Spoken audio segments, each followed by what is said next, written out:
it's Sandra. Welcome to another episode of Asexualized, my asexual life. This is a place to be for education about asexuality, all things asexual, and I share my own asexual life journey in order to help you in yours. If you haven't already subscribed yet, please hit the great big subscribe button below right here, right now. Please hit that bell icon to get notified of every time I go live like now or post a new video. Don't forget to give this video a thumbs up as you're going along. If you're enjoying the content, find it useful, helpful, insightful, entertaining in any way, shape or form, or you just want to give this channel some love, it really does help to support it. If you don't know who I am Sandra Bellamy, author of this beautiful book, Asexual Perspectives, 47 Asexual Stories, Love, Life and Sex, a celebration of asexual diversity. I'm also the founder of asexuals.com and the founder of Asexualist Academy, and you can see me featured tomorrow on the Authenticity Summit by Freestyle Your Life. So that is happening tomorrow. Do not miss it. If you missed the video already, click back because it's a couple of videos ago where you can get all the details about what's happening, and go to my asexualized.com blog and you'll also find it there. So I'm one of the 78 speakers that's been chosen as part of the Authenticity Summit for Freestyle Your Life. And on Thursday, the 12th of December, which is tomorrow when I'm recording this now, I am going to be on there talking about asexuality, and that's my expert topic. So yeah, I'm really proud to be called an expert in asexuality. I thank Freestyle Your Life very much, and I really hope you'll get a lot of value out of that talk on the summit. So this video is all about how to physically change your life and become a new you. So yeah, I hope I've got the title right. Become a new you. So basically in life, if we don't change, we stagnate, we get very, complacent. We tend to go round in a hamster wheel, just doing the same thing over and over again. And we kind of just get into a psychological situation. We don't even understand what's happening. We're basically going along in life on the treadmill of life, and we don't notice what's actually happening. And we can waste a lot of our life doing this type of thing. And every year, instead of setting New Year's resolutions, it's a good idea to upgrade yourself. So what I mean by this is becoming a greater, better version of yourself. This means committing to developing and growing yourself and actually making changes in your life. Now, it's very easy to say, let's make some changes in our life, right? It's easy from the point of view of it rolls off the tongue. It's a lot harder to do that in practice because we have habits that keep us locked in the same mental state often, in the same physical state often. And it's very, very difficult to change your life a lot of time because human beings, as a rule, don't like change. We like protecting ourselves against the change because the change is an unknown factor. It's an anomaly. And so basically we kind of can shut down or live in fear of change. And I used to live in fear of change a lot when I was a kid, a lot growing up, a lot even into most of my adulthood until 2012. I've always had anxiety since a kid. I still haven't completely got rid of my anxiety. I still have some, but it's at a much more manageable, lower level now. So the only time it really flares up is to do with relationships, if I'm honest. So yeah, like I still get some relationship anxiety. So that can be difficult to manage that. But as I'm not in a relationship at the moment anyway, you know, I've got other areas of my life I can focus on. Obviously, I think it's to do with the fact that I need someone who I can absolutely trust. And when the trust is there, you know, my anxiety will be highly reduced. So I just think I haven't met the type of guy that's suitable for a relationship yet in that way. I've got good friends, though, that I trust loads. Hey, Sam. Oh, thank you. Nice to see you. Lovely to see you. Thank you for your text. I haven't had a chance to answer yet because I've been a very busy bee today, so which is to do with this video as well. So basically, yeah, in order to change your life, I was saying it can be quite difficult, especially if you've got anxiety. And for years of my life, I didn't really want to change. I found change very hard. It used to make me upset. And every new year, I used to get upset. I used to be like, oh my goodness, we're going to this new year, this unknown territory. Because obviously we're in December now, like it's coming up to a new year in a few weeks' time, isn't it? And I was like, used to be like, oh, fearing the new year. I used to make me like feel really weird all the time. And I can still feel a kind of sense of crossing over different years. It kind of feels like a bit of a fresh breeze coming in. But now I always look forward to a new year, because I look forward to a better time when I can develop, grow myself and improve myself. And what finally clicked for me years ago is, instead of change happening to me, I wanted to make change happen for me. And once I put myself in the driver's seat of creating change in my life, making change happen in my life, that's when the magic began, and my life began to be so much better and much more incredibly fulfilled, and much more, it was just good. Like I said, fulfilled's the word, really, because I was making change happen. So I was making a lot more strides. When you go along being a very anxious person, which I did, I was diagnosed with generalized anxiety disorder level 4 years ago. That is a very, very high level of disorder. There's level 5's the highest, I believe, that you can get, and I was level 4. And so it was very sky high, my anxiety. It wasn't sort of normal at all. And it used to really rule my life, and I couldn't handle any type of change. It used to freak me out. I used to get upset, and I couldn't cope, I felt, back then. But nowadays, since I started going to business seminars in 2012, and I'm like, oh, wow, there's all this information. There's all this stuff and knowledge that I know, and I can learn this new stuff off other people. And I can, I started to see that I could make change for the better, because when I saw Tony Robbins in 2012 for the first time, he made us get up and jump around to music, and that's what triggered me, remembering that I like to be like a teenager. That's who I truly am. And why am I living this life that is one where I didn't believe in myself? I didn't love myself. I didn't even recognize I got any skills, right? And at this seminar, this was when I finally began to see all the skills I have. I have October the 28th as the time that I set new goals and plans for the next year, and have a clear out of any unnecessary stuff in my life. That's the end of Asexual Awareness Week, I think, isn't it? October the 28th, or round about that. That's your birthday as well, isn't it?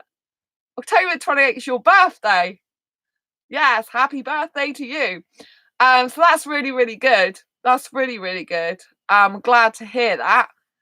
Yeah, your birthday. That's what I mean. Yay, I'm glad I got that right. Yeah, because I'm like, I was with you this year. You weren't clearing out stuff then. But yeah, I know you did it soon after you got back. So yeah, it's really good. But loads of people make New Year's resolutions, and instead of making New Year's resolutions and not stick to them, it's a good idea to see how you can upgrade yourself. And one of the most important things you can do to physically change your life is do just that. So it's very easy to talk about making change. It's very easy to make little changes. Maybe you eat a slightly different food. Maybe you eat at a slightly different time. Maybe you go to sleep at a different time. But how do you make more physical changes in your life? Because once you start making physical changes, you can see it happening in reality. You can see change is there. It's different to a mindset. A mindset shift is very important. Very, very important. But changing some physical stuff can cement the change more, because it's physically, you're changing your environment. Well, that's one of the changes you can do. So, to physically change your life, you have to physically move stuff, change stuff. So this could mean your home environment. This could mean painting or decorating. It could mean switching furniture around. It could just mean like getting rid of things out of your home, and, especially physical objects. It could, means clearing out your wardrobe of clothes you don't use anymore, and, really, really physically getting rid of stuff. I have signed up for 3 one-day courses for self-improvement and understanding my anxiety between January and March. Oh, wow, that's really good. I signed up for 3 one-day courses for self-improvement, understanding anxiety between January and March. That's really, really good. Yeah, it's really, really good. I mean, I've improved my life loads since the GAD level 4 diagnosis because I'm a lot less anxious now. I can even be in groups years ago, and I organise asexual meetups now, so my life's completely changed. But I have to say it was because I started going to business seminars that it changed, and I started believing in myself and loving myself, which was a lot better. And the stuff that I put in my fibromyalgia self-help handbook as well, that really helps with anxiety, like the specific things in the anxiety section. That's helped me loads. Nicole, I've spent the last couple of days thinking about this subject. It's like you read my mind. Oh, hi Nicole, that's cool. That's really, really good. It's really important. Because every year, like when it comes to a new year, we should look to upgrade to become the next version of ourselves rather than staying stuck in the current one. So one of the things I did today was I was at my parents', and they have had stuff in their loft for me for a very long time, because I live in a really small flat. You can't really see how small it is on this computer screen, but I live in a very, very small flat, right? And I've been kind of getting rid of physical objects in my flat. So I got rid of my commercial printer in my hallway. Now, why that might sound like really like, oh, right, you got rid of a printer, it's no big deal.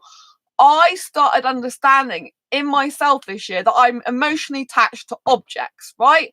And I don't just think it's me that's like that. I think there's a lot of people that are emotionally attached to objects, because objects can hold a certain comfort. Because if you're going through some really, really difficult times in your life, objects can be there for you through the thick and the thin when nothing else is, just like some people can be, but so this the commercial printer, right, I've had since 2012. It's now 2019 when I recorded this, so I had it for 7 years, and it meant a lot because it was to do with my writing. I used to print my books off it. It's kind of like me and the printer went through a lot, right?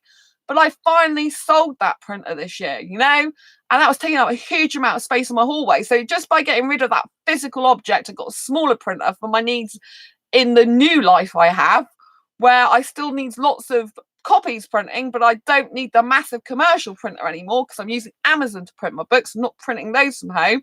And this new printer can print on lots of different thicknesses of paper anyway.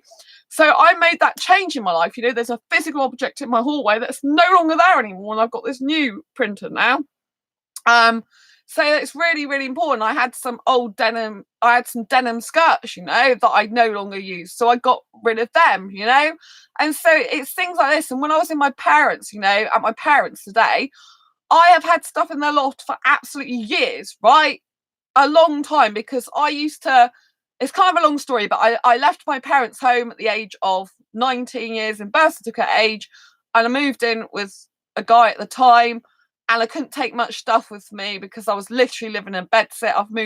I've lived here for a long, long time now. I've lived here for 15 years, and my parents have had this stuff in their loft for like 15 years. So it's a lot of stuff, but before, a while ago, I actually had a mortgage on a flat with one of my exes. And I had a lot of stuff then because I thought we were going to be settled. But sadly, he'd had an affair, and I found out about it like 21 days after we'd moved in together. It was a horrible blow to me, but I was glad that I found it out and could eventually move on, So it's with a woman and a kid, so it wasn't really what I wanted to hear, but it happened. And so I had a lot of stuff from my past places, so they were keeping it up in their loft. And today I asked my dad like this week if he could get it down, and I haven't actually, well, some of it, and then he got pretty much nearly all of it down.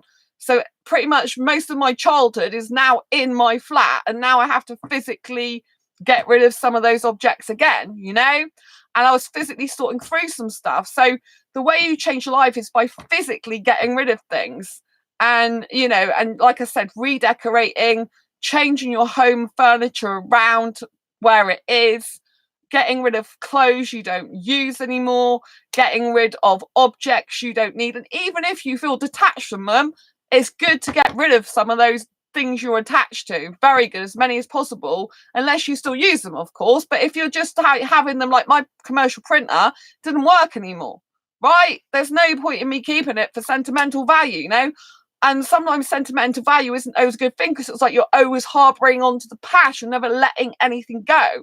So it's good to be able to get rid of some stuff from the past, like rather than cling to it.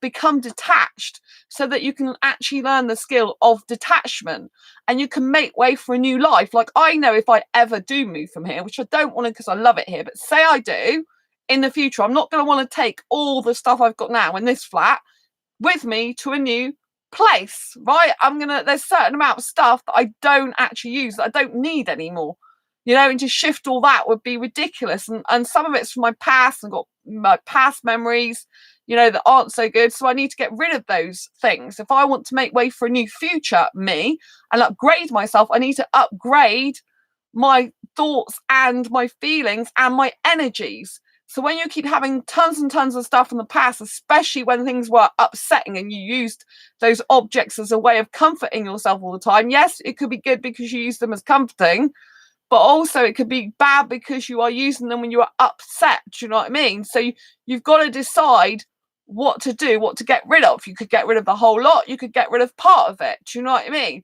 You have to make a decision to change some things physically, because by changing things physically, you are actually creating a lasting change. Like say you get rid of an item of clothing, you're not going to really go and buy it back, are you? Not likely. So, that's gone forever. Do you know what I mean? So like some clothing you can't repeat again. Do you know what I'm saying? So, and some clothes and some cuddly toys and some mugs and whatever it is, if you're not using it, you can get rid of it. And then you can make way for this new version of you. Obviously, new version of you is a mindset, not just a physical thing. But by getting rid of some physical stuff, you can feel more refreshed. Like out of my mum and dad's loft, which I had this since I was a child, like a real kid. And this is one of the things, there's a lot of other stuff all piled up in my hallway and kitchen. This is one of the things I had. Now, he did have a hat on him and he did have a cover. And I've had this one for years as a kid. And I've got to decide whether to keep him or not now, but he is quite big.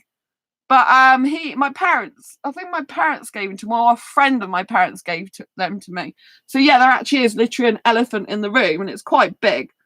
But there's lots of stuff that I was like bits of old jewelry and stuff that I was trying to sift through today.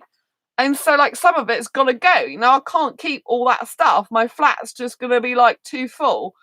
So it's really important that I decide what I'm going to keep and what I'm going to get rid of. And it's kind of hard sometimes when you go back into that sort of mind, but it's when you're ready to move on. Like I've got a load of cuddly toys, and like a few years ago, I wasn't ready to get rid of those, even though some of them weren't good memories, because I just was too attached to them. Like now I know that I'm becoming detached to things. I can detach from things. And so I purposely can get rid of a lot more stuff, because I know that I'm training myself in that skill. And detaching is a really huge skill in and of itself. That is good because you never know what's going to happen in the future. But if you learn the art of detachment, then things will less hurt you in the future because you aren't so attached to it. Does that make sense?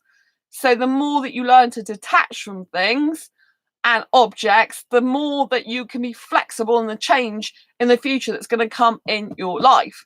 And being a physical change, not just a theoretical one or a mind one, you actually are changing your life, because you're changing something that was in a space and now it's gone. You're changing something that was in the past, because the situation with stuff in my parents' loft always needed to be sorted out. Do you know what I mean? It was always something that's got to be done at some point in my life. So it's better to get it sorted now than it is to like go down the line several years later and then, carry on doing it then. It's best when you like push yourself to be ready, then that's the best time. You can give stuff away to charity if you want. You can sell it if you want and then use that money to put towards food or holiday or a good experience.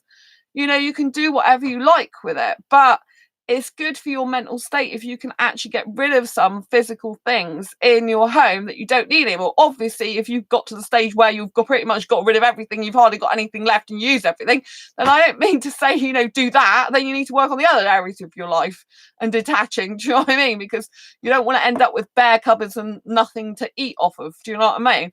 But there are certain things you can do that, that is really, really, really good for you and healthy. Obviously, if you want to upgrade yourself for the next year, you need to be changing, obviously, your mindset as well. and maybe different habits. Maybe you decide to start exercising more. Maybe you decide to just change the way you walk to work differently. Maybe you decide to just go out to a place you've never been to before. Try a new venue, try a new restaurant, and I think you should also envisage the type of future you want for yourself, right? You should be thinking, okay, what am I going to be in my future life? Where am I going to live? What am I going to be doing? So you need to be happy with what you've got right now, but think of how you would love your life to be ideally in the future and start planning for that now. So get rid of the stuff that you know that's not going to be good for your future or needed in your future, and keep the stuff that you might need in your future and that you know that you do need now. You know what I mean? So you're literally sifting through things. You're like preparing for that upgraded version of yourself. Because if you're looking to change your life and you're really thinking, oh, I want this type of lifestyle, I want this type of life, if you keep thinking about it, eventually it should happen. But it might be like years down the line. But the more you prepare for it now, the quicker you will hopefully get it or achieve it, or you'll be put on the path of being able to be better in your self-growth, which might be what you need. You might need to, like, instead of getting that idealistic future that you want, you might need to like spend 5 years growing yourself and developing yourself more, which detachment might be part of that. So, like I've been given all this Christmas stuff by my parents, which I have in their loft. I do keep my Christmas stuff in their loft all the time.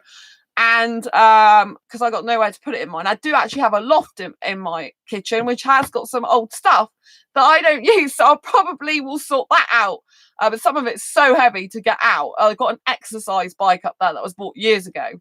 I got nowhere to use that, and literally I want to get rid of it, but it's so heavy to put up. Like, to take it down, I might smack myself in the face and knock myself out on the floor, which wouldn't be a good idea.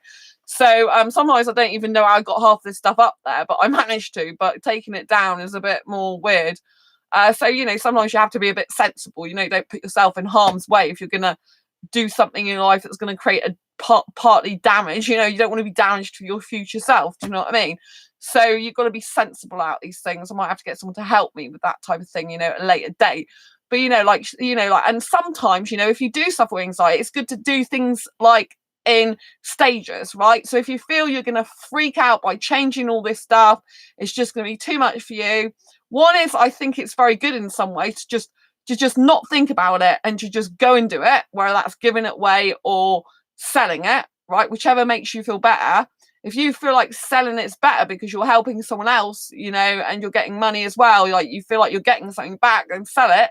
If you think I just want everything to go out to charity, then just give everything to charity, or do a bit of both, But it's a good idea to decide how you want to get rid of it, not, and how you're going to feel best about getting rid of it. Because if you have a good experience about getting rid of it, then you're going to feel better when you have to get rid of other stuff in your life, such as maybe a relationship or friendship that's no longer healthy for you, such as a job that's no longer good for you. So if you make getting rid of stuff a very, very positive experience, then in your mind, when you have to get rid of other things that are not good for you or that aren't helping you in your future life, you can think, I remember when I get rid of stuff, I feel good because this is how I do it. Do you see what I mean? So you have to change your mindset from getting rid of stuff and thinking, oh my God, I'm panicking, I'm losing. Because it can make you, especially if you have anxiety, because I've still got some anxiety, can make you a bit disorientated sometimes. You can be like, well, who am I? Because I'm like changing myself. So am I this person or am I that person now? And it can be a bit disorientating. So I think you have to have a main focus on things that are the same in your life, that you are stable in some areas that are good for you. So, for example, I love writing. I couldn't live without writing. Writing's my soul. Writing is so healthy. Well, I say I couldn't live without it. I mean, obviously, there are times when I'm not writing, but I need writing in my life, and it's my life purpose. It's good for me. So I need to keep that. So I always know Sandra Bellamy as an author and Sandra Bellamy as a writer. Do you know what I mean? I've always got that stability there, But when you're changing yourself, you can destabilize yourself if you do too much at once, Sometimes it's good to do a load. Sometimes it's just good to say, I'm not going to be me for like 5-10 minutes or a few days. I'm just going to be this other person that just gets rid of tons and tons of stuff, and I'm going to try and wear this new person on, this person that doesn't care, doesn't hold things, doesn't hold on to things, just lets things go. And I'm going to try and wear that hat. It's a bit like you're going for a job and you're doing work experience. It's a bit like you're trying the new version of you out to see how it goes, and you're just not trying not to think about it. You just go, I'm not going to think, I'm just going to do. Not going to think, I'm just going to do. And so that's one way of practicing becoming the new version of you. On the other hand, if you find that you are feeling like you're becoming a bit destabilized, a bit, you will feel maybe a little bit like that, because it's kind of natural when you're changing. If you're not used to, take things in stages.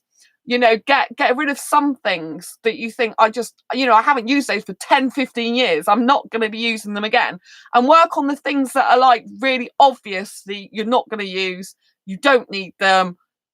Maybe you've changed body shape and they were like 3 sizes ago, and and you just have to think, right, if you change body shapes again, you can buy new clothes then, but at this point in your life, you need to get rid of those clothes that are not fitting you anymore. Do you know what I mean? So they can go to a good home, and that's what I think you should do. If you're getting rid of something, if you see it go to a good home or for a good cause, you can feel good about that. So therefore, in the future, when you get rid of things, you can feel good about getting rid of things. You're going to think it's a positive thing rather than change being such a negative thing. Because I used to, like I said, look at change as a very bad thing. I used to freak out, and I hated change. I mean, I really hated it. I used to like feel really like horrible. I used to like, oh my God, my whole body feels horrible. But now, because I'm constantly making change happen, I'm like, now I ask myself the question, I don't tell myself I can't do something. I ask myself the question, how can I do this? And that's really good. So if you come up against obstacles in your life and you don't know how to solve them, just believe in your ability to work things out. Literally say to yourself, I say to myself, I believe in my ability to work things out. And so that stops you being so anxious, because if you keep repeating, I believe in my ability to work things out, I believe in my ability to work things out, I believe in my ability to work things out, whatever happens in your life, you can deal with. You can work it out because you believe in your ability to work it out. So even though it's an unknown quantity as to how you're going to work it out, you're going to do it because you're just good at doing stuff. You just set your mind to something, you'll learn it and you'll do it. If you're really passionate about something, you will learn how to do it. You will do it eventually. You will conquer it. You will be fine with it. And so, sometimes some things I learn, they take me like 6 months to learn. Nicole, yes, I've been at home with a back injury. And so I have just been in my apartment for the last few weeks feeling stuck. And I can't change my injury, but I want to change my mindset and declutter to feel better. I'm really sorry about your back injury. Oh, I'm really sorry about your back injury. Yeah, that's not nice. I hope you feel better soon from it. I hope it improves, and it's not so injured. But I want to change my mindset and declutter to feel better. Yeah, I think it's good. I mean, when you're at home and you have like an injury, you have a lot of reflection time. And I think it's what you've got to do is think, okay, everything happens for a reason. I know it's kind of hard if you've had something like that and you really hate it and you don't want to be in this, but you have to think everything happens for a reason. This is the God's way, universe, powers that be, if you believe in any spiritual stuff or whatever. This is something happening in my life to make myself slow down and take notice of things that are happening in my life and reflect on it. I mean, when I had a respiratory infection and couldn't speak for 2 weeks and wasn't on this channel, I had to physically make myself rest for a week. And that was really hard for me because I'm not a resting person like that. Exactly. Yeah. Thank you, Nicole. And, but you have to, I needed rest. Subconsciously, I needed rest. And so you could argue that's why I got the respiratory infection. I didn't make myself get a respiratory infection consciously. My parents were very, very sick, both of them, chest infection and flu. And I was in the same room with them, coughing and spluttering. So it's kind of like, probably I'm going to get it, right? Because they were really poorly. And my mum, I was around again, and she had flu. She had like flu, and in the end, she had the same respiratory type of problem as me. And so, it's kind of like probably going to get it, right? It's not really my fault, but I know subconsciously, because I'm very consciously aware of my subconscious, but I sometimes don't listen to it when I should. And I know in my mind, I was thinking, I can't rest. I just can't rest until I've done this, that, and the other. I can't rest until I've finished this, that, and the other. Or, worse things. I was thinking that, I just think there's no way I can rest. I can't rest till I'm in this future that I want to be in, basically. Or, I'm no longer on this planet Earth. And that's a really, really negative thing. And I'm telling you that to be honest, because, I'm not perfect. I do still have some negative thoughts sometimes. I'm constantly trying to improve my mindset. You have to be honest with yourself. You have to be honest when you're changing your mindset, that sometimes you have things going through your mind that aren't good. Everyone does, and it's hard to stop that sometimes. Sometimes you just have to be aware of it, And so, the respiratory infection, although I didn't purposely do that to myself consciously, subconsciously, I had this negative belief about rest. And like nowadays, like like I'm having to pull myself back sometimes and think, if I really, really need a rest, I'm having to think, hang on a minute, you're starting to think you can't rest again, which, like it's good for motivation, but it can get to the point where you need a rest because you're not being productive anymore. And so, sometimes like when we're really sick, it's nature's way, or universe, planet, whatever you believe in, way of saying you need to rest, you need to stop, and you need to reflect, and you need to think about your life, and what you want to change in it. And it's quite good if you're not too poorly and want to do some writing, to like journal your ideal type of future life or future self, or what, and goals, ambition and dreams. I mean, even if it's just changing your place around, like what would you like to do, what would you like to get rid of first, how are you going to get rid of it, so you can start doing it. Obviously if it's really heavy stuff, you're not going to be able to lift it with a back injury, but if it's just a few little things, then or maybe you can get a friend to help and say, oh, I've got some stuff, I need to go to charity. Or if you want them to sell it for you a car boot, if you know anyone who does a car boot sale, and then they can get a little bit of money themselves and you get the rest of the money. You could say, if I can put a few items together, could you take them to a charity or sell them for me? If you can't sell them yourself, but you can sell obviously online in various places. But you know what I mean? It's doing stuff like that can make you feel really, really good because you're being proactive rather than reactive. So obviously when you've got an injury, it's happened to you. Right, it's happened to you, but it's probably actually happened for you as well, but you don't realize, because everything seriously does happen for a reason, even though it can be really bad what's happening, because there's an underlying thing that the life is telling you. Mine with the respiratory infection was saying you can't keep going on like this, you have to have a break, you have to rest. I want you to rest. I had to make myself rest for 7 days in the end. I'm like, no, you can't do any work. That's it. Movies, just chilling, movies. That's it. That's all you can do. That's all I want you to do.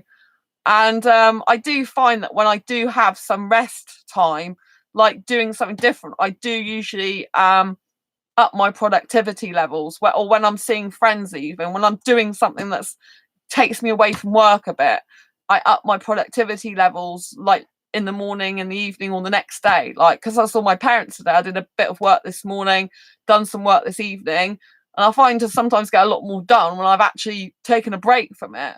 So I think, like, when you have any type of injury, sickness or illness, it's often telling you something about your life, reflecting something about your life, even though you didn't intend to do it.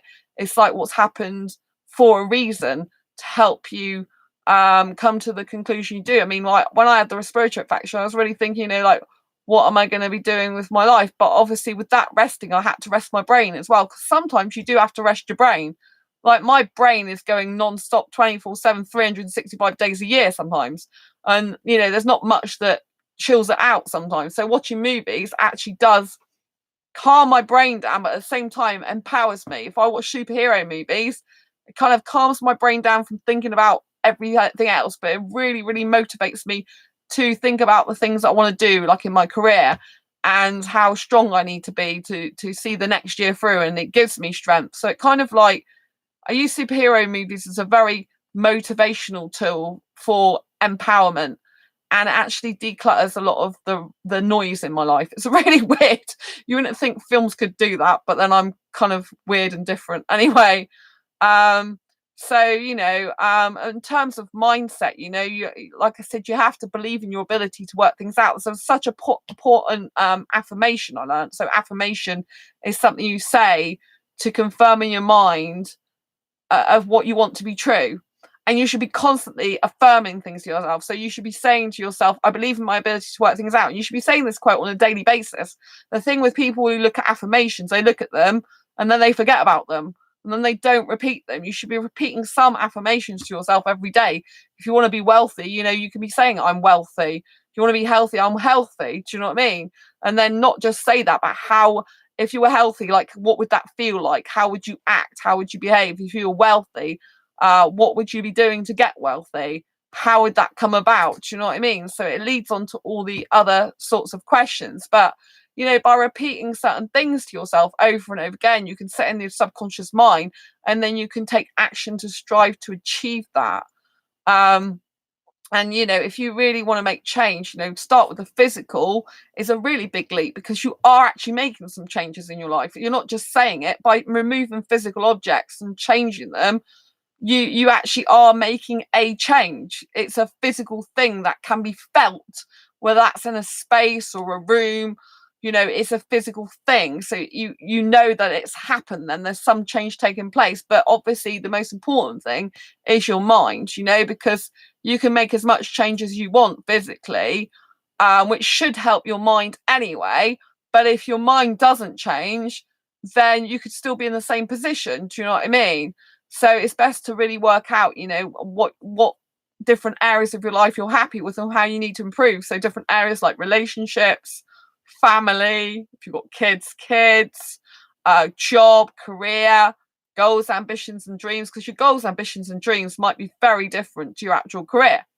You might be working in a building society, but yet you want to be an artist and sell your art in New York or London or somewhere. Do you know what I mean? In art galleries. So just because you're in a career doesn't mean to say that's actually your goals, ambitions and dreams. They can be very, very different. And then obviously your soul and your spirit, it's very important to address that. So you should literally list on a piece of paper all these different areas of life: relationships, family, friends, kids, if you've got kids, spirituality, career, hobbies, and then goals, ambitions and dreams, and finances as well is really important as well to address that. So all these different areas you should be putting on pieces of paper, or one piece of paper. But I think do a piece of paper for each one and brainstorm it. Put the relationships in the middle, and then as a centerpiece. And then what would you like in relationships in the next year, in 2020, for example? What type of person would you like for a relationship? Do you even know what type of person you want for a relationship? Or are you in a relationship? And if so, how's the relationship going? Do you need to improve it? If a relationship can be improved, how are you going to improve it? How are you going to encourage your partner to improve it too? Or if you're doing something that's really good, but you want to do more of it, how are you going to speak to your partner about that? Ensure it's done more. How are you going to set more time aside for each other? That type of thing. With friends, how are you going to grow the friendships? How are you going to ensure that the friendships that are good for you are better? How are you going to ensure that you get rid of friendships that aren't really friendships? There are people who are wasting your time, manipulating you, or not appreciating you, taking you for granted. Get rid of those people they're not really good friends. And there might be some friends where you have to have a real truth conversation. It's not good. I'm trying to use this forced rest time to reflect and think about goals and improve myself, but I'm not super knowledgeable on the subject, which is why I was so happy to see you start this live. Oh, thank you. I appreciate that. Yeah. But yeah, so does that make sense what you need to do? Get a sheet of paper. So if you get a sheet of paper, it's a really good idea to you put the circle, right? And then you need to write different things in the circle. I don't know if my pen's not really. So my writing's not brilliant, but see, that's relationships. So you can put your ideal type of relationships on there if you're not already in them. So you might put relationships, could be anything. They could be relationships with your family. They could be relationships with your friends. They could be relationships with people you just meet, acquaintances. You might need to improve your interaction with acquaintances. All this type of thing. Family, friends, acquaintances, or you could put those in, you could put family and friends in different sections and just keep relationship to romantic if you're a romantic person. But if you're not a romantic person, if you're aromantic, then relationships would be with family, friends and stuff. And then, you know, like build out. And you should also do like a vision board. These are really good. This is my vision board. But you know, a lot of people put this on an actual board and they read it every day. So this is like what I did not so long ago, which was like you know, like what sort of money I want coming in, you know, what sort of money I want to earn, or my ideal life partner will look like. I mean, this is really scribbled because it's, you know, like my dream is to be a #1 best-selling author on Amazon. That's my ultimate dream. Like a goal web. Brilliant. Yeah, goal web. Exactly. What did they used to be called years ago? They used to be called I can't remember what they used to be called, but yeah, goal web. There was something similar that it used to be called. But it's like when I do writing, if I write a book, I sometimes do this. You know, I'll put the idea for the book in the middle, and then I'll put branches out off it, you know, like different chapters, and then branches out of that. So it's really, really important to do that. It's a very good way of doing it. A vision board usually people would have when you're actually doing a proper vision board rather than just a piece of paper. But a piece of paper will be good. You should read it in the morning and then read it before bedtime because it's more likely to come true. To be honest, I don't always do that. I sometimes forget. In fact, I was doing really well and I kind of like haven't looked at this intently for a little while, so that's my bad. But you know, I am still thinking about all this stuff on here though, which is good. Every day I'm thinking about stuff like this. But when you create a vision board, when you do it properly, you're supposed to put pictures on there. So you literally get you know, like scrapbooking, you literally get a board like a cog or whatever, or what's it called? You know, like one of those pin boards, and you will literally get stuff like you can cut them out of magazines and things. Like I had, which I still got on my door, I still got a jacuzzi, so I cut out of a magazine a big jacuzzi. That was from, where is it? You can't see it because it's on my door, and this Mac which I'm on now is in the middle of a workstation wardrobe, so it's on one of my doors. There's 2012 it is, which was the year my life changed, and yeah, it's a jacuzzi.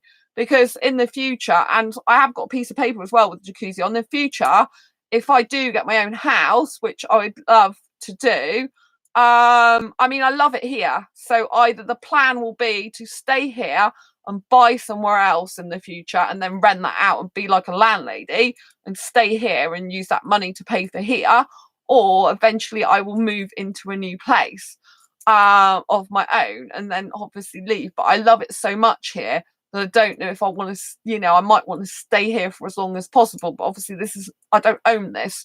So I do really need to get somewhere in the future that I own for a lot more security. However, when you own a house and you in it, there's less flexibility. Do you know what I mean? In terms of like, you know, like if you want to move or something, you've then got to sell the whole house. Whereas if you live in rent accommodation, you can just go and rent somewhere else if you want. Do you know what I mean? So there's a lot more flexibility when you're renting. That's why I might decide to be a landlady in the future. I don't know, but I envisage my house in a certain way, and I always have done. You know, I want a room which is a jacuzzi room. I know that for a fact. I want another room that's a cinema room that has a 3D TV and chairs that actually look at a big screen like a cinema. So I want a cinema room. I'll probably have another room that's a dance room, so I can blare music out and do some dancing in there. And I might have another room that's a fitness room, but I don't know whether to do the fitness and dance room as the same room, because I usually do exercise on a mat, which I could put quite easily in the dance room. So I don't know if I'll combine the two or if I'll do two separate rooms, because I've got to be very careful what I do with fibromyalgia as to how much exercising I actually do and how much exercises. So I might be able to combine the two. And then like on the walls, I would like to still have like young, fun stuff. And, you know, like I've got these pictures on the walls. Like I bought these. These are something that makes me really happy because I paid for them. No X or anything. So that's good energy. So you see there's like that on the wall. It's got little caricatures of sheep, and the setting's really sweet. So I like stuff like that. So I might even get more stuff like that. So I want like my hallways, when people walk in the doors, my hallways to have like cute cuddly, fluffy stuff, really, you know, like nice pictures and it's like sparkly things, lights and everything. So I want my house to look kind of like my bedroom, because I don't really like the whole setup of a house. It's a bit bland and boring to me. Do you know what I mean? So I'd want the house to literally look like a teenager's bedroom kind of thing, but with a little bit more adult flair to it.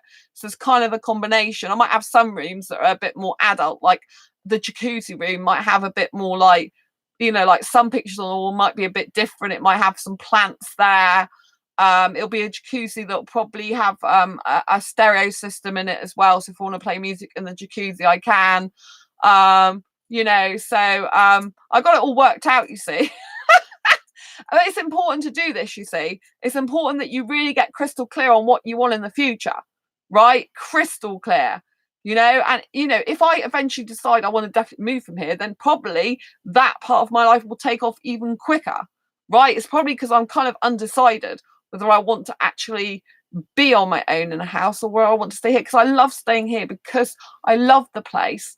You know, I don't have to worry about paying for like my electricity and water's included in the rates, you know, and everything like that. It sounds good. Oh, thank you, Nicole.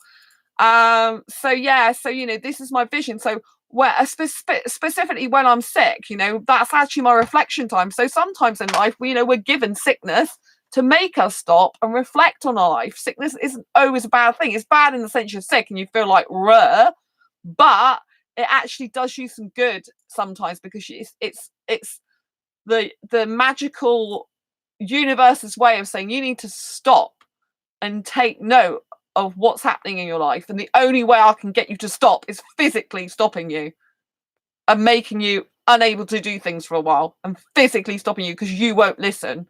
And this is what happens sometimes. This is why we do get ill sometimes. This is the positive reason that people don't see. And it's literally, it's to help you out, you know. So it helps change your life, because you have to, you know, change. It's like I got rid of 7 domains this year and gained 5. I know out of the 5, 4 of them's going to make me money in the future. I might get rid of one of them because I got it because I wasn't sure, but I think it's too like one of the other ones. So I'll probably get rid of that one next year. But I'm going to get rid of some more, because I know now what businesses I want to do, apart from asexual stuff. Obviously, most of the stuff I do for asexuals is free. And then I do books and t-shirts for asexuals. But, you know, and I am doing courses as well. But I mean, I'm currently doing my asexual meetup mastery course. Is literally taking me hours. I have been doing it since September. It's a premium course. I have to charge like a premium rate because of all the content that's taking me hours to do, and because of how much in depth it is. You know, I did a free talk at the Asexuality conference last year for 45 minutes. That's all over the internet. People are welcome to use that. This is literally a hands-on experience, step by step, taking you through a live meetup that I really organised and did. Every single little bit, where I post, what I say to people to get people to my meetups, and it's very, very in depth. Like, it's coming together now. So it's got at least 14 parts to it. I think by the time it's done, it'll probably have 16. And it's got like at least 24 videos to it. It's a lot of work, but it's enjoyable, you know. But you know, so I know that I'm getting rid of, because before I would hog domains. I had a whole family of quirky domains, and I was really proud of this family of quirky domains, but some of them are not making me any money. I'm not going to do anything with them. But that's because I was unsure about what I was doing. You know, I mean, some domains I'm still a bit undecided on because I don't know, you know.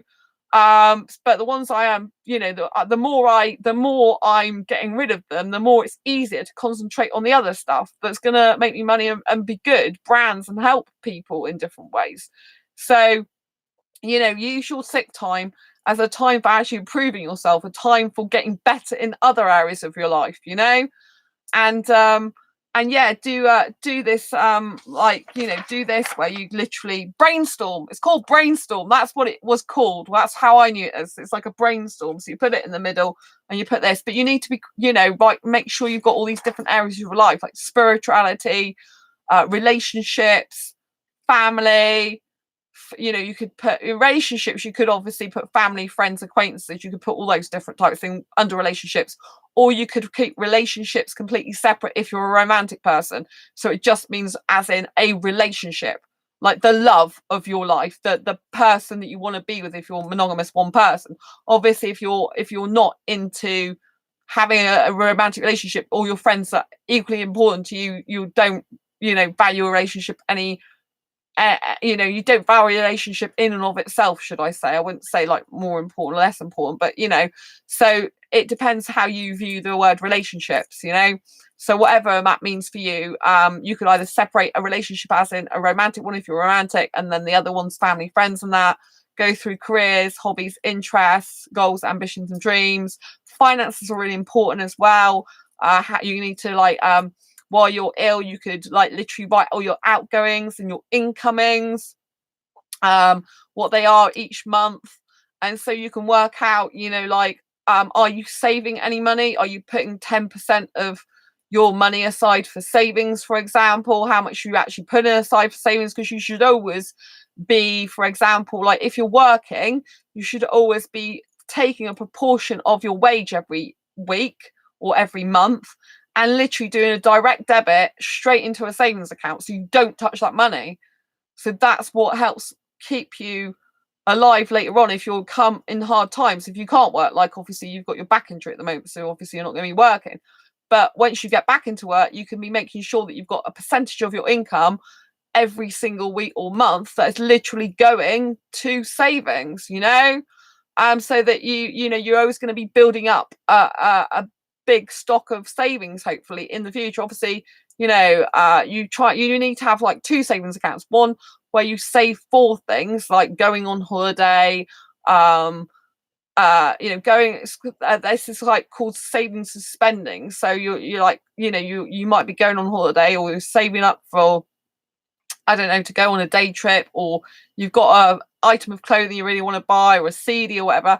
So that's like you're saving up for specific purpose or items, and the other ones you're saving and not going to touch it, like leave it as a nest egg type thing, so it just keeps growing and growing. So if you ever are really sick and things go diabolically wrong, you've got something behind you. So finances are really important, and like how much your outgoings and income is like, are these things that are outgoing, do you really need them? Like if you've got a gym membership and you use it once a month, what are you paying a whole month's membership for? You can probably just pay to go in the day like £4 instead of £25 a month. If you're not using it at all, get rid of it. Do you know what I mean? If you've got a subscription to a service online, if you're not using it, get rid of it, because there's no point. It's becoming a liability when you're not using it. This is why I'm getting rid of some of my domains, because I'm not getting return on investment, because I'm not really doing anything. Some of them I'm just putting coming soon because I wasn't sure what to do with the site anymore. So I need to get rid of some other ones. Do you know what I mean? Because there's no point in keeping them. But I was so attached to that type of thing. I was so attached to keeping all these quirky, world. I've still got World of Quirky, but I had all this quirky stuff. Like I've got rid of a lot of this, because Twitter, for me, I get a lot of business through Twitter off all my names. So although, and the websites are going to get much business through, apart from asexualist.com, I'm always getting people coming in my chat bubble and talking to me on there, so that's nice.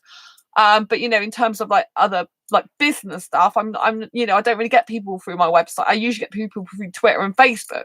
So I've still kept my Twitter accounts and Facebook for most of those domains. Especially on Twitter, I get loads. Twitter I know how to use really well to get a lot of leads for other things, not to do with asexuality. But and I'm very good at that. But you need, I've got loads of accounts on Twitter, so I don't want to, just because I got rid of websites, I don't want to get rid of those accounts, because that wouldn't be in my interests financially, because they can potentially earn me money, and they have been earning me some money in some ways. So you got to keep what works, and what doesn't work, get rid of. Whatever's working, that's going really, really well, you're just thinking, yeah, I've got to do more of that. That's going good. I want to do more and more of that, because that's working really, really well. But all the other stuff that you look for when you reflect and you're doing your brainstorming, of these different things, find out what's not working. Like if your outgoings are always more to your incomings, you have got a problem that needs addressing.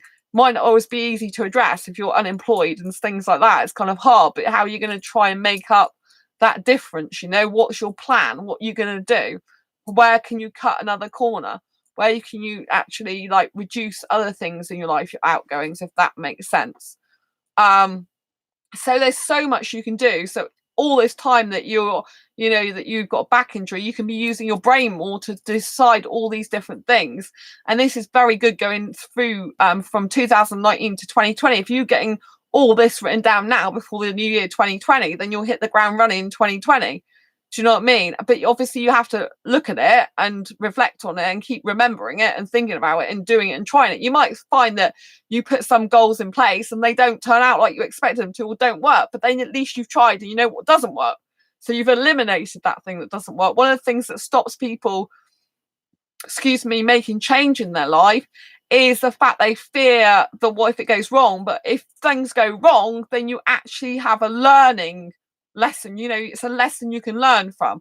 You have something that goes wrong, it often leads to other things that might go better. Or it's like, oh right, that didn't work, so I'm not going to do that anymore, I'm going to try something else. Do you know what I mean? Because if you keep doing the same thing over and over again, you keep getting the same results, which is why I'm changing what I'm doing. Like, for a long time, apart from asexuality, I didn't really know what other stuff to do, but now I'm getting really crystal clear on the other things I'm going to be doing. And it's just going to be like, there's quite a lot though. That's the only thing. I got quite a lot that I want to do, and I can't do it all at once because that's just not going to be feasible when there's only one of me. So I have to prioritize which things I need to do first. And sometimes at the moment, that's still really difficult, especially when I was ill with a respiratory infection. And then I was still feeling dizzy quite a bit for a couple more weeks after that. So, things have been like not going as quickly as I wanted. But, when I look back at my life now and the progress I make compared to what I used to do, I'm like steaming on ahead. So sometimes when we're doing the process of change, we can be very self-critical and we can change our lives and we never give ourselves credit for it. We want to change and we make changes and we think, oh, we're so slow. Because sometimes I think I'm just so slow, but it's very negative, and putting that in my mind, I'm so slow, doesn't help speed up things. Actually, by criticizing myself, it makes me feel bad about myself, so therefore it kind of slows me down. Sometimes it's not good.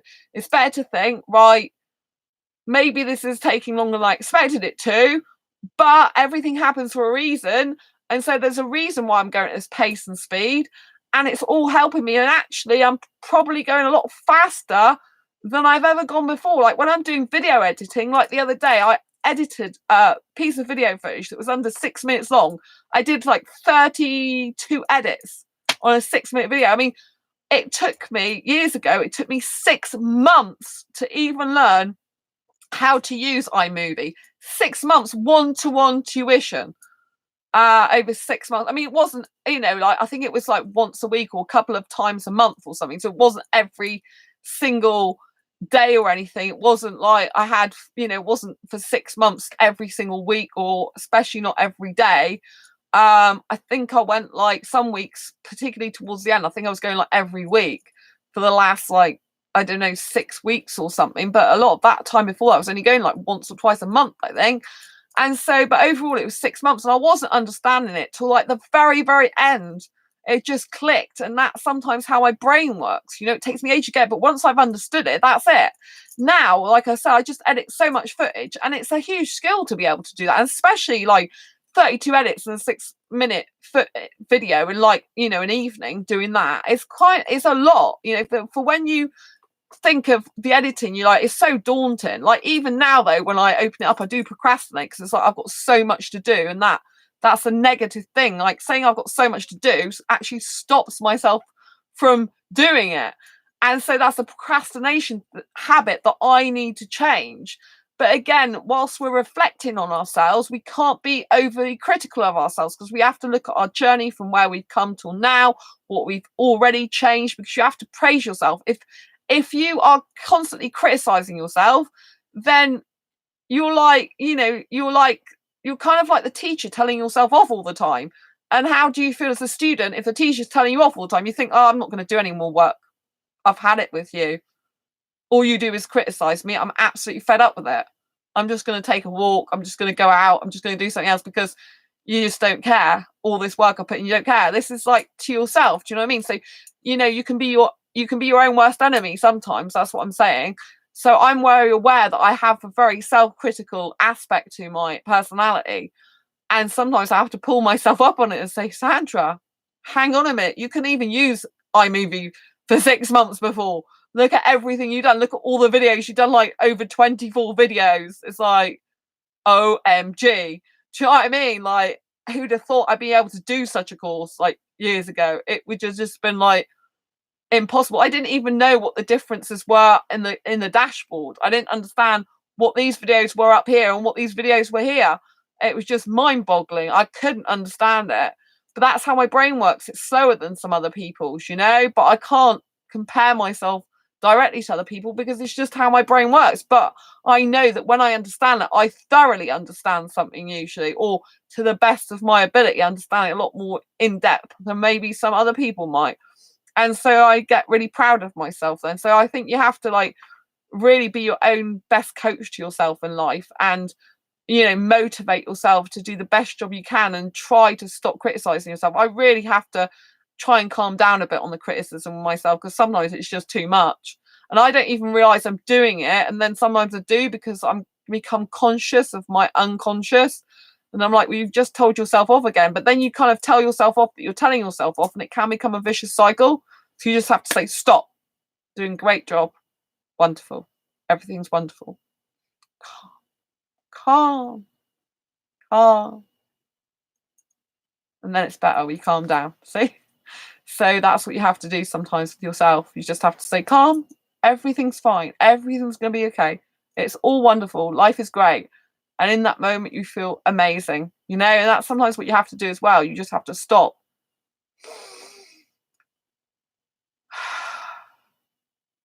Breathe in and out and just like, you know, chill. And that's how you have to be with yourself. Do you know what I mean? And just relax and chill and just be happy in that moment. You know, if you need to stop what you're doing, just think, I'm living. I'm here. I'm having some time at home by myself. No one's bothering me. Life's great. I'm good. Everything's okay. Everything's wonderful in this moment because I'm not getting any hassle from anyone, am I? I'm just here being me, you know? So it's really good to have those moments where you really appreciate yourself and life in the moment. When you're more thankful, grateful, and appreciative of life, it makes you happier as well. You know, if you like, sometimes I just have to say to myself, what's there to worry about right now in this moment? What is there to worry about? I'm sat here in my room talking to some beautiful people online. Got some cuddly toys on the bed. Room's nice and bright. Love living here. No hassle. No one's giving me grief at the moment. Everything's good. Do you know what I mean? What have I got to think bad about, you know? And there's no catastrophe happening right now. Well, there is in the other parts of the world, but nothing happening to me. Do you know what I mean? There's a volcano, isn't there, that's erupted as I record this. And some people are no longer alive. So that makes you really thankful and grateful for the life you do have. It might not be a perfect life, but it's perfectly imperfect in this moment in time. It's how it needs to be. Do you know what I mean? So you've just got to think that way sometimes, you know, and just be grateful and thankful in this moment, you know. And obviously, if you are sick, you know, sometimes you just need some time out to rest. It's just like your body's way of saying, I need a rest. And sometimes your mind, it's good when you know, when you're ill to reflect, but sometimes you just need a couple of actual days of doing nothing and your mind to completely not think of anything. And sometimes when I'm trying to think of nothing, that's when the best ideas come to me. When I'm just thinking, all right, okay, I'll just chill and won't think of anything. Maybe I'll watch a movie, or, you know, and then in the morning, I usually start thinking about stuff and I'm like, oh, I've got to write all this down. I've got to write it all down, you know. Sometimes in the most relaxed moments are when my best ideas come to me, because it's just like I'm not forcing an idea. I'm not thinking about an idea. It just pops in my head. And sometimes those moments are the ones that are golden, you know, the ones where the best ideas come up. So I think you have to have an equal balance between, you know, knowing what you want and planning for your future, but also relaxing and enjoying the here and now. Because otherwise, if you don't, you know, life can become a drudge and you can resent it, whereas you should be appreciating it and being grateful for it. So sometimes we just need to literally have a rest and think, I'm okay right now. Nothing's going on. No one's here to cause me any grief. Everything's fine. And that stops us catastrophizing. Catastrophizing? Is that a word? You know, thinking in a catastrophic state. I can't even speak tonight. catastrophic, I can't say, catastrophe way. Yes, at that. So, it stops us from like freaking out, especially if you've got anxiety. If you just calm down and think, everything's good, nothing's happening, I sat here, everything's peaceful, no one's bothering us, there's nothing to be anxious about, we're just in life. It's really good. Do you know what I mean? Just really good. So yeah, it's all good. Anyway, before I go, if you've got any more questions, comments, or queries, I hope that's giving you some really valuable insight. If you like this video, please give it a thumbs up. It really, really helps other people to see the videos are liked on this channel. Thank you, Nicole. I hope you've got a lot of answers that you wanted tonight from this video. I really, really do. And I hope your back gets well really, really soon. But it might be that it needs time to heal for a purpose, to make sure that you have this time to reflect. So I hope that your back heals in the best way possible for you in the time it's meant to heal for you to get everything else done. Thanks so much for the video. It was great. Oh, thank you, Sam. I really appreciate you being here too. Lots of love to Sam, lots of love to Nicole. Like I said, if you did like the video, please give it a thumbs up, because it really helps to raise awareness of asexuality, but also helps raise awareness of these videos and what other people think are good or not. So thumbs up, it's great. If you haven't already subscribed to this channel, please hit the great big subscribe button down below. Then you'll get notified of every time I post a new video if you hit the bell icon as well. So you need to hit subscribe and then the bell icon, so you get notified every time I go live. I often do videos about relationships, dating on this channel, and self-growth, personal development stuff. So I do a mixture, and I deal with asexuality all across the spectrum. So this is like an online chat show about asexuality and my asexual journey in order to help you in yours. So I hope you like the mix of this channel and that you'll tune in again. It's been a pleasure, Nicole. I hope I've helped you. Please get well soon and heal as quickly as is good for you in this moment in time. And lots of love. And thank you, Sam, so much as well for being here. Thank you for the other person that's watching. There's always someone else watching on this channel. They are a silent observer. They come on this channel every single night usually, and they don't really say much. So love to everyone else is watching the channel. Really, really appreciate you. And like I always say, till next time, embrace your quirky and each other's, and I will see you on the next video or live stream. Stay ace, and don't forget, I am on the Authenticity Summit on Thursday, the 12th of December 2019, which is now today in the UK. So if you missed the video of the Authenticity Summit, what's going on with that? There's a couple of videos ago. Search my videos or go to my blog, asexualise.com. It's currently the current blog on there, asexualise with an S. The link's down below. Go and check that out, all about the Authenticity Summit, and I'll be on later today on there, being an expert about asexuality, actually. So I'm telling my personal story. So I really love to have you on that. I'm really proud to be representing asexuality. Obviously, it's my personal story. It's not the same as everyone else's, but it's nice that I'm still representing asexuality in front of a different audience. This is people who are entrepreneurs that usually watch this channel. Freestyle Your Life podcast, it usually is on. So Freestyle Your Life is putting on this online summit for 7 days, 78 experts, and I'm known as one of them for asexuality. So I just think that's incredible. It's really helping to raise awareness with a brand new audience. These are like business people, a lot of them, so they're not someone that usually come across asexuality per se. Obviously some of my contacts are entrepreneurs, so I get the word spread out like that as well. So it's all really good. Anyway, take care, lots and lots of love to you, and I'll see you on the next video live stream. Take care. Bye. Lots of love. Bye.